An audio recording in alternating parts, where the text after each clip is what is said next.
Hello.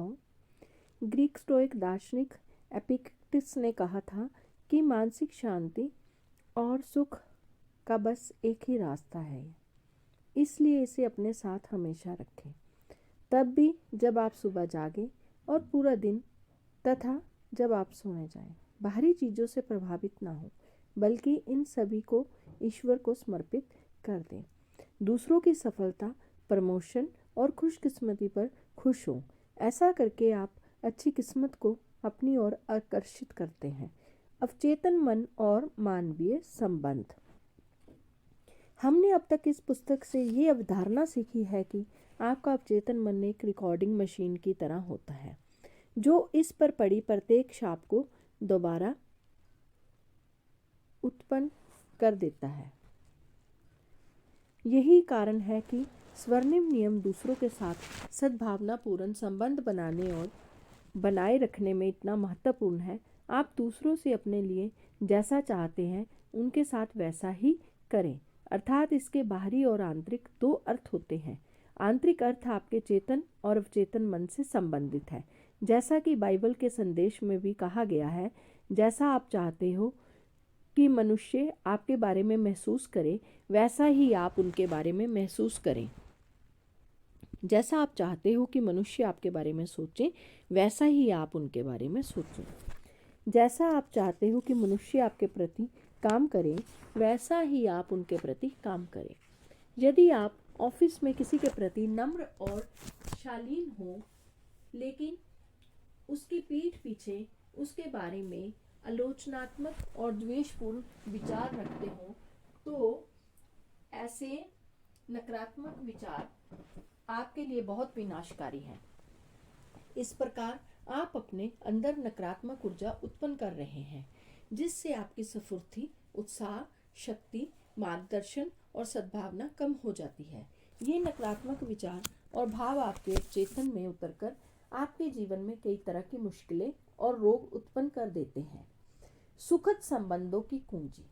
मूल्यांकन ना करें ताकि आपका मूल्यांकन ना किया जाए, क्योंकि जैसा मूल्यांकन आप करते हैं वैसा ही आपका मूल्यांकन होगा, और जिस पैमाने पर आप मूल्यांकन करते हैं उसी पैमाने पर आपका भी मूल्यांकन होगा।